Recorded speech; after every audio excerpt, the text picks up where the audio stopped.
Hello readers, I'm Amy, here today to talk about Children of Time. I have officially decided this is one of my top favorite books. When I say that, I don't mean like, oh, this was really good, I really enjoyed it. I mean, it's up there with Dracula and Jurassic Park for me. That's saying a lot. If you've been on this channel for any amount of time, you know that Jurassic Park and Dracula are my top two absolute favorites. I reread them every couple of years, and this is actually my second reading of Children of Time, and I loved it just as much as that first time. This book, what can I even tell you about this book? So this book is quite a chunker, and I loved every minute of it. I feel like it's a really heavy sci-fi book, but it's not difficult to get into. You don't feel the weight of the science so much as interest in the story, if that makes sense. Like, I love Jurassic Park by Michael Crichton, but it is really science heavy, and sometimes the story could be weighed down a little bit by that science, but I don't feel that way when I'm reading Children of Time. This book takes place who knows how long into the future, really.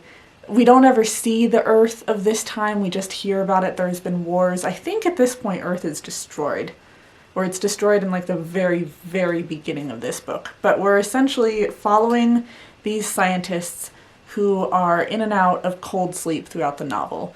There's, I think, several thousand people on this ship, but we don't get to know most of them. We don't see most of them because they're sleeping throughout most of this book.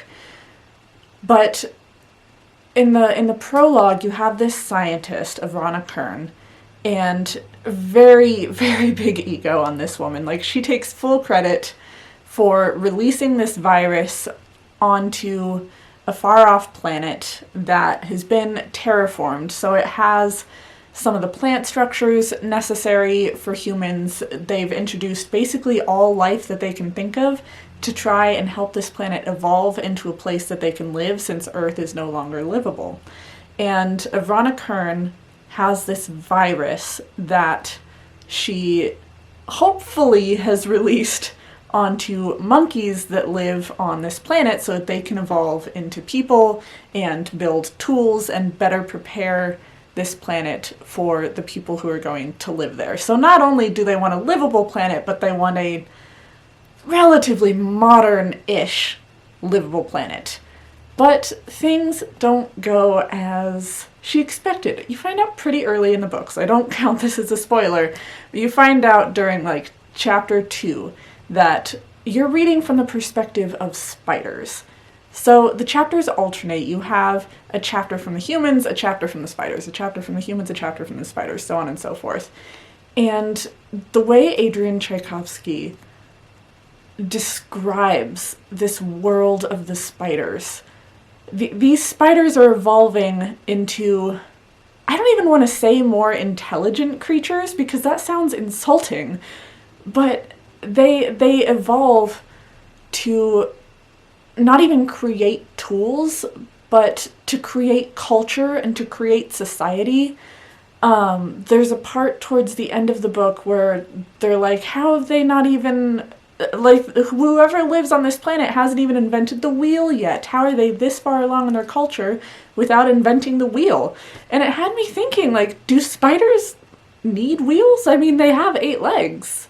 And they can spin webs, and they can use that to travel. And I really want to know what Tchaikovsky did with his time in getting ready for this book. I feel like he would have spent days and weeks at some sort of insect center or insect lab and just watched spiders all day, because it's as if he has an innate understanding of how they work. Like, it feels like Tchaikovsky didn't just research spiders and learn about spiders, he understands them.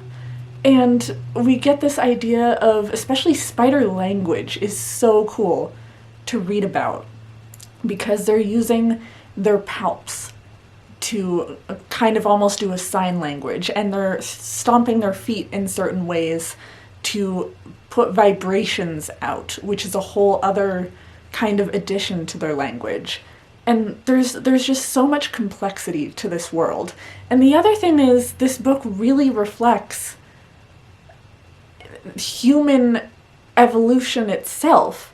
So while we're looking at this future world where spiders are ruling this planet and humans are trying their darndest not to die out, really we're kind of reflecting on human history, because you have this being that has evolved to create culture, and in creating the culture in society, it creates a class system that brings issues to the forefront between its people, between its inhabitants, and these lead to wars and religion and difference of opinion.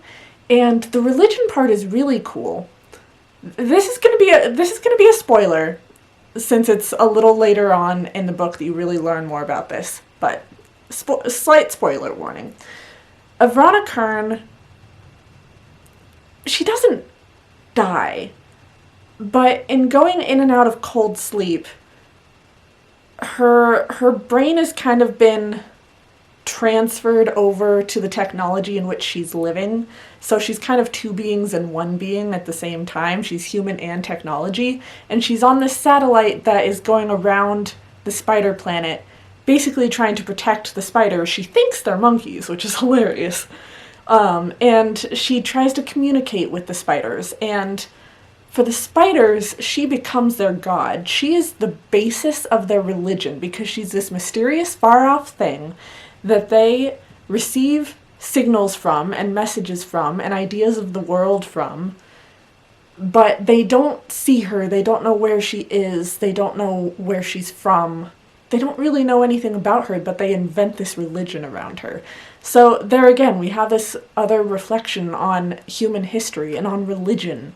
And science is really cool. You have these spider scientists that are working in labs, and I keep thinking he's using words like scientist and lab to give us an understanding of the spiders, even though it's going to be totally different from a human scientist and lab. It's so fascinating. And the other thing, this makes the book really unusual, is that this book takes place over thousands of years. I want to say I didn't really keep track of it that well, but I want to say it's at least a 2,000 year span of history that we're looking at with this. So generally the main character spider, or the main characters for the spiders, are Portia, what is it, Brianna? Something like that. And Fabian. But in most of the chapters, I don't think it's all of the spider chapters, but in most of the chapters for the spiders, every Fabian is a different Fabian, and every Portia is a different Portia, and every, whatever the third spider's name is a different spider in those generations. I love that Tchaikovsky reuses the names to kind of give us a familiarity with the spider and with the spider culture and give us that continuity. So, like, every Portia is a different generation of Portia until closer to the end of the book, but we feel like we know her regardless because we've got that same name. I don't know. I love this book. In saying that this is one of my top favorite books, like, looking back at Jurassic Park and Dracula and Children of Time, I'm noticing a trend that my husband actually pointed out a couple of years ago. So I've kind of given this backstory before, but 2020 happened. 2020 was a thing. And in order to cope with that year in our lives, I really started to get into horror. I was never a horror watcher growing up. It freaked me out too much, but I started coming up with a system of rules for horror books or horror movies that I would watch. Like, there's certain content that I'm not going to like and certain content that I will. There's certain decades that are easier for me to watch than others. And my husband noted, I think after that first year of watching different horror movies and learning my tastes, he said that I am very into creature features. I like The Blob. I've watched Mimic, which really freaked me out, but it was a good movie. The Arachnophobia was a very good one. He says I tend to really love creature features. And I'm finding that same thing, I think, with horror books. Or science fiction, but with books. This isn't really a horror. I wouldn't say it's a horror. But it's that same thing where at this point I've read a really wide variety of, horror, contemporary, science fiction. I've read different subgenres. But in looking at my top 3 favorite books in the world, including this one, you can see I really trend towards like creature feature science mythology. I feel like all of these books relate to one another. Maybe I need to look into that a little more and do a video on that. I don't know. One last thing that I will say about this book. We all know that there are many, many people out there who are terrified of spiders. I'm not actually that scared of spiders. It kind of depends on the size. And I can't look at pictures of like multiple spider babies. That freaks me out. But generally, most people seem to be very wary, if not absolutely terrified, of spiders. Thus the movie Arachnophobia.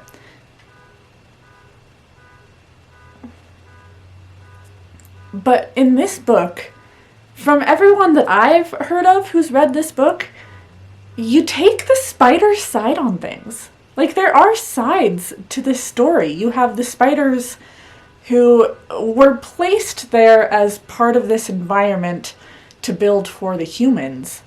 But really, like, they're the natives to that planet, and humans are the ones who are invading. And I side with the spiders on this one. It is no longer the humans' world to own. It doesn't belong to them anymore. Like, by the time the book is reaching the end, I'm like, okay, as much as it's fun to watch these humans, and I do like some of them, it's like the time of the human race is over.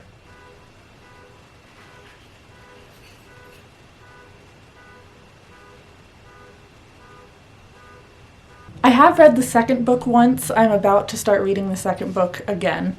And I feel like it's too much of a spoiler to tell you what creature shows up in book 2. But again, it's so cool, this world that he's building. And I really love Tchaikovsky's choice of creatures. So, yeah.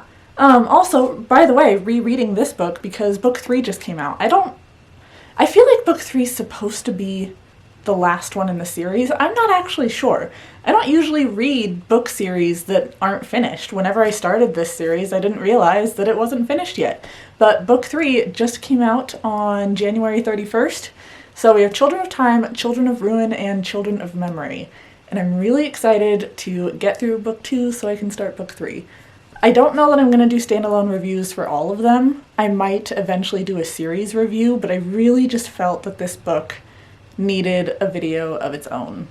So, do me a favor and pick this up. I'm pretty used to sci-fi. That said, there are some sci-fi books that are a little heavier that I feel like I need to kind of warm up to reading. I've never felt that with Children of Time. It's science heavy and it's thick, but it doesn't feel like I need a warm-up book to get into it because I just fall right into this story. I don't know what else to say to recommend it. I just love it. So please like, subscribe, be my friend on social media, and I will see all of you in my next video. Bye, friends.